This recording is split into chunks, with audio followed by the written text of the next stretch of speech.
Mais qu'est-ce que vous faites là, mes petits choux à la crème? Vous êtes en plein milieu de la route? Non, je suis toujours pas partie en voyage. Ouais, je sais. Bon, Chameau et moi, on va vous expliquer. Vous venez?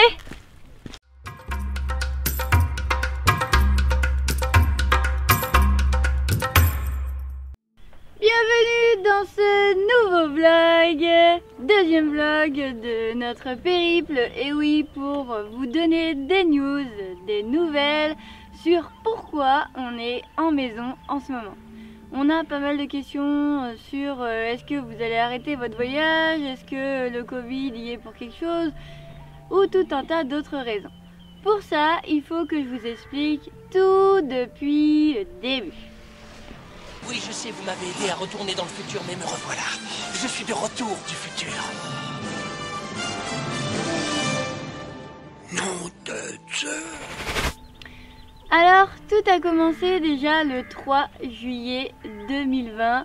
Pourquoi le 3 juillet 2020? Parce que, en fait, depuis quelques années, j'ai envie de prendre les routes de France et du monde pour aller à la rencontre de gens qui travaillent dans la médecine ou qui font de la médecine ayurvédique, chinoise, traditionnelle ou autre, dans plusieurs pays, et pour voir un peu comment ça se passait chez eux, pour voir la différence en fait de ce qui se passe dans nos pays occidentaux. Ce petit projet est resté dans la tête, et au moment où il y a eu le Covid, en février 2020, je sais plus tellement, 2020, et bien là ça m'a fait un déclic parce que quand il y a eu le confinement, moi j'étais en magasin bio, donc je travaillais. J'ai absolument pas vécu le confinement comme les gens qui avaient un travail et qui ont été obligés de rester chez eux. Moi j'ai vécu le confinement comme si de rien n'était. J'ai été au travail et c'est vrai que c'était la goutte d'eau qui a fait déborder le vase sur plein de choses de la vie, qui fait que j'avais déjà envie de changement. Et j'étais partie pour un changement, mais le Covid a fait que ça s'était arrêté. Du coup, à ce moment-là, je prends la décision de tout quitter. Je quitte mon travail le 3 juillet 2020. Je quitte mon logement, je rends les clés. Ça fait un peu drôle de se dire qu'on n'a plus du tout de logement. Et surtout, je vends toutes mes affaires. Je garde que le strict nécessaire pour aller d'un chameau. Et oui, les caissiers au-dessus, il y en a 5. Et il y a une caisse pour mes affaires, une caisse pour mon copilote, une caisse pour la mécanique, une caisse pour la cuisine et une caisse pour la randonnée. C'est tout, c'est du minimalisme. Donc le 3 juillet, je pars sur la route avec ma petite Clio mobile parce que j'avais gardé ma Clio. C'est vrai qu'elle me... c'était sympa puisque, comme vous le savez, je fais une formation en naturopathie et du coup ça m'aurait permis de la garder, d'aller en cours. Comme ça, mon copilote aurait pu garder 4x4 tranquillement. En fait, ça s'est pas passé comme prévu. Le 3 juillet, on déménage, on fait tout et je prends ma Clio avec les affaires minimum que je dois emmener dans mon 4x4. On part direction un ami à mon copilote pour pouvoir réaménager 4x4 pour nous deux et faire du tri afin d'avoir de la place dans les caisses. Ce jour-là, j'ai eu un accident de voiture. Ma Clio est morte parce que j'ai pris un tronc d'arbre sur le côté avec le pneu qui est complètement mort, enfin tout le matériel quoi. En fait les airbags se sont déclenchés et là à partir de ce moment là la voiture était morte. Bref, en fait tout ça pour dire que ça c'est le passé.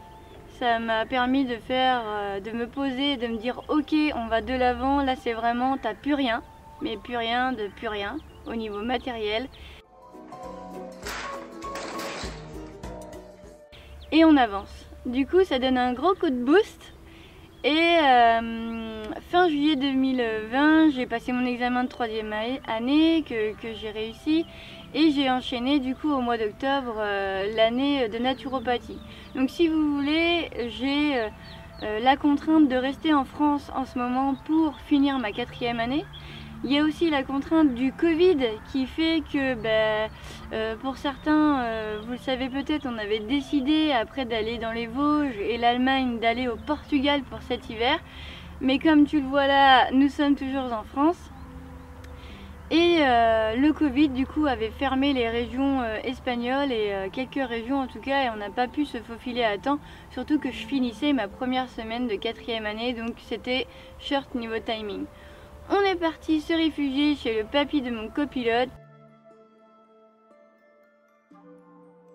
qui était super, 2 mois intenses et extraordinaires avec une personne merveilleuse qui m'a appris beaucoup en sagesse. Force de cette expérience, nous sommes partis de chez le papy de mon copilote pour voir où est-ce qu'on pouvait aller, qu'est-ce qu'on pouvait faire. Mais l'hiver est vraiment froid et même si on a chauffage dans le chameau, je me voyais pas du tout vivre dehors, faire la cuisine dehors, prendre ma douche dehors, faire la vaisselle dehors. Et puis on peut même mettre un sourire sur son visage. C'est un moment de bonheur là, on est en train de se faire du bien. Et puis... Bref, c'est pas comme un van classique où tu peux te renfermer dedans, mettre le chauffage et faire tout à l'intérieur. Là, nous, on est obligé de tout sortir. On a une tente qui se met à l'extérieur, qui est assez énorme, voilà, et qu'on peut peut faire aisément la cuisine, mettre une petite table, etc. Mais pour l'hiver, je vous cache pas que ça a été être assez hard. Et pour bien commencer l'année 2021 en hiver au chaud, donc un ami à nous, aujourd'hui nous sommes le 11 février 2021, nous a prêté sa maison qui se trouve juste derrière. C'est une maison de campagne qui est refaite l'été. Alors gentiment il nous l'a bien prêté pour tout l'hiver, donc jusqu'à fin mars nous allons être dans la maison et ensuite nous allons reprendre nos aventures avec Chameau. Alors, qu'est-ce qu'on fait pendant l'hiver dans cette maison? Tout simplement, déjà, on finit de réaménager 4x4. On a aménagé en sorte de faire des chaises à l'intérieur, mais de toute façon, vous allez avoir un épisode consacré à Chameau. Nous faisons aussi des prouesses au niveau de la page Instagram et de la page Facebook. Mon compte Instagram, Naturonomade, où tu vas trouver des conseils et des astuces santé, ainsi que nos périples sur les routes de France et du monde. Et si t'aimes nos vidéos, abonne-toi à notre chaîne YouTube et n'oublie pas d'activer la cloche. Je fais aussi et je lance le programme de biokinésie en live à partir du 22 février tous ensemble sur les réseaux sociaux. Je suis aussi également en formation de naturopathie, donc je révise, j'ai des examens de pratique qui vont s'effectuer au mois de février. Et nous bossons aussi sur notre futur road trip qui va se passer en croisant les doigts en Iran. Nous allons faire France-Iran avec Chameau et on n'oublie pas Isis. Alors j'ai hâte, mais vraiment hâte d'être au mois d'avril pour reprendre 4x4 avec mon copilote et Isis, repartir sur les routes, là exclusivement de France puisque j'ai mon examen final de ma dernière année de naturopathie fin juillet, on croise les doigts. Et ensuite c'est parti pour la grande aventure de la traversée de France jusqu'en Iran. D'ici là, je vous dis à bientôt sur le chemin de la conscience et du bien-être au naturel. Portez-vous bien!